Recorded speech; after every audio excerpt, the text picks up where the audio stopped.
Boleh kita simulasinya nggak? Ini pada modal apa di sini?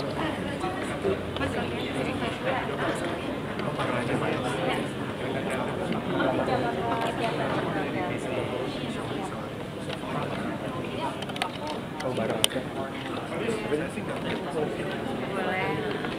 Ya. Sudah juga. Kah? Oke. Yuk ikut. Udah terlalu kangen film. Iya. Tahun tertunda mungkin boleh cerita seperti apa sih Iya. keseruan hari ini lalu dalam proses penggarapan itu seperti apa? Iya, akhirnya filmnya keluar, alhamdulillah setelah 6 tahun.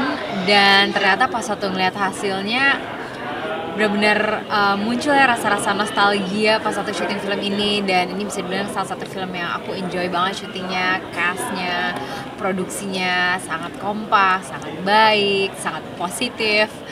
Dan cerminkan juga di hasilnya. Saya sebagai salah satu castnya merasa bangga banget bisa berada di film ini. Dan tadi ketemu teman-teman lagi tuh kayak seneng banget sih, ketemu Pak O juga seneng banget ya, bersyukur film ini keluar. Dan yang paling penting film ini bisa ditonton dan diterima di hati masyarakat, karena film ini artinya deep banget dan ini juga berhubungan sama sejarah kita juga. Selain kendala pandemi ya, dalam lagi saat itu sehingga hampir untuk menonton 6 tahun itu. Mungkin itu dari segi produksinya ya, dari proses untuk perilisan filmnya mungkin memang perlu ada tektokan lagi atau gimana, jujur aku juga tidak tahu menau. Tapi untuk produksinya sendiri nggak pernah ada problem sih, saya nggak pernah dengar, dari saya pribadi juga nggak ada. Kayak tadi saya bilang, everything went well, everything went great, syutingnya santai, enak. Dan buat seorang aktor itu penting banget sih, it's not just about acting, tapi kayak the vibe, the atmosphere itu harus positif juga gitu dan tidak toxic. Itu benar-benar ngaruh banget sih ke performance aktornya. Mungkin boleh di-describe aja nggak sih tadi seperti itu, nyaman banget selama syuting. Iya. Nyaman yang seperti apa sih? Nyaman, lingkungannya positif, everybody's always in a good mood, no bad gossips, no toxic vibe. Dan aktor-aktornya juga really good, kita readingnya juga semuanya datang, semuanya kompak. Sutradaranya juga amazing, Pak O lead us and directed us really good, really well. I look forward again to one day work with him. Lalu memperhatikan karakternya misalnya sebenarnya sih kan ada tantangan tersendiri yang saya dalam memperhatikan ini karena kan karakternya bisa dikatakan sudah lewat. Ada masalah. Ya, jadi waktu dapat karakter ini memang udah dikasih tahu backgroundnya. Dan waktu itu pas nguliknya juga aku nanya teman-teman aktor lainnya buat masukan juga.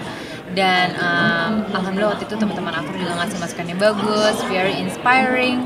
Dan sebenarnya perannya Dewi di sini itu lebih kayak dia sebenarnya nggak banyak, tapi she means a lot to Lafran. Jadi impact itu yang harus aku make sure aku project gitu. Walaupun hanya dari scene aku membaca suratnya, tapi how deeply I am connected with Lafran itu benar-benar tercerminkan di saat aku membaca suratnya. Dan dulu tuh ya nggak zaman WA kayak sekarang ya, tapi zaman suratan gitu. So it's more romantic and buat aku itu juga meaningful banget ya, karena aku ngelihat sosok ini aku juga ingat eyang aku juga, ini zaman-zamannya eyang aku juga. So that inspired me juga. Aku termasuk keluarga aku kayak we're very close with one another. Aku juga cukup dekat dengan nenek kakek aku. Jadi aku juga dengarlah zaman-zaman mereka hidup di zaman itu, ketika Islam itu benar-benar kayak it's part of an identity, tapi bukan sesuatu yang spiritual gitu. Jadi waktu ngelihat film ini dan pas waktu baca skripnya gitu, aku bisa relate.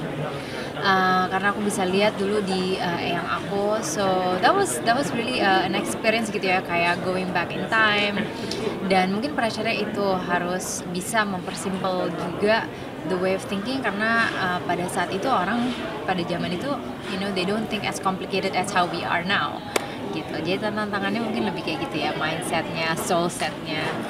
Artinya memang pendalaman karakternya dilakukan lewat surat-surat dan juga mengenai kembali karakter kehidupan nenek dan kakek. Iya. Ada cara-cara khusus nggak sih untuk pendalaman karakter yang kalah? Aku ingat, jadi aku coba untuk merehearse aksennya juga. Terus I simplify my way of living di saat itu. Aku coba untuk nggak terlalu banyak play with my phone. Terus waktu kita syuting itu di Jogja, benar-benar fokus ke karakternya aja, getting into the truth of the character.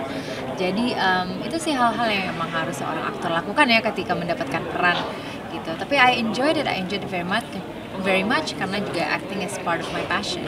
Tapi sempat ngambil mahasiswa sekarang sih ketika mungkin berorganisasi cara-caranya untuk bisa mendalami karakter. Waktu itu karena perannya Dewi, dia itu orientationnya lebih memang her connection dengan Lafran, her love and devotion buat Lafran. Jadi aku fokusnya ke situ gitu, dan aku fokus ke hidup pada zaman itu. That's why aku waktu itu juga banyak ngobrol sama papaku, aku juga dengar ceritanya eyangku zaman itu. Dan itu sih yang paling signifikan adalah aku juga ingat eyang aku itu benar-benar baru mulai mempraktis Islamnya itu in her late years gitu. Karena dulu emang agamanya Islam tapi dia nggak ngepraktis itu. Dia juga waktu aku masih kecil, aku ingat banget eyang aku ngomong ke aku tuh bahasa Belanda, which I didn't understand gitu. Karena kita orang Indonesia kok kita ngomong bahasa Belanda gitu. Makanya itu sesuatu yang pas waktu ngeliat di hasil filmnya kayak ya exactly like that dulu zaman dahulu memang kayak gitu kan. So ya itu sih hal-hal yang membuat aku berkesan banget dan seneng banget bisa jadi bagian dari film ini. Mungkin terakhir ya, setelah terlibat dalam film ini mungkin tanggapan kamu atau komentar kamu tentang sosok Lafran Pane sendiri seperti apa sih? Banyak banget sosok Lafran Pane yang juga aku lihat lebih lagi itu di filmnya sekarang pas aku ngeliat secara utuh, dan jujur inspiring banget. Buat aku penting banget nilai-nilai ini tuh kita sebagai generasi yang sekarang tuh untuk tidak melupakan itu. At the end of the day kita juga untuk be able to be a good Indonesian, kita juga harus punya kayak nilai spiritual yang baik. So itu sih yang aku dapat banget, dan menurut aku dengan banyaknya distraction di zaman sekarang with our gadgets gitu, kayak it's good to watch a film seperti ini gitu untuk mengingatkan kita kembali our origins and to get back to our roots. Itu penting banget karena itu benar-benar kita, itu yang selalu kakek aku bilang ya kepada aku gitu, at the end of the day you have to be a good Indonesian gitu. So itu kata-kata yang mungkin aku pengen remind ke teman-teman lagi yang muda-muda sekarang, don't forget to be a good Indonesian. Thank you. Ya. Foto dong. Ya. Sorry sedikit lagi, aku boleh mengatakan masih banyak anak-anak SD, anak-anaknya merayakan perpisahannya sesederhana itu tanpa ada study tour. Kayak tanggapan aku untuk video itu adalah all I can say is they're very lucky, karena hari gini hal-hal yang simple untuk membuat kita senang tuh susah loh dicari. Dan ngeliat kayak video seperti itu, it reminds us sebenarnya the happiest things are actually the simplest things gitu. Dan kembali lagi buat aku nature, alam itu adalah salah satu source yang bisa nge-heal kita as a human being, apalagi kita orang-orang kota.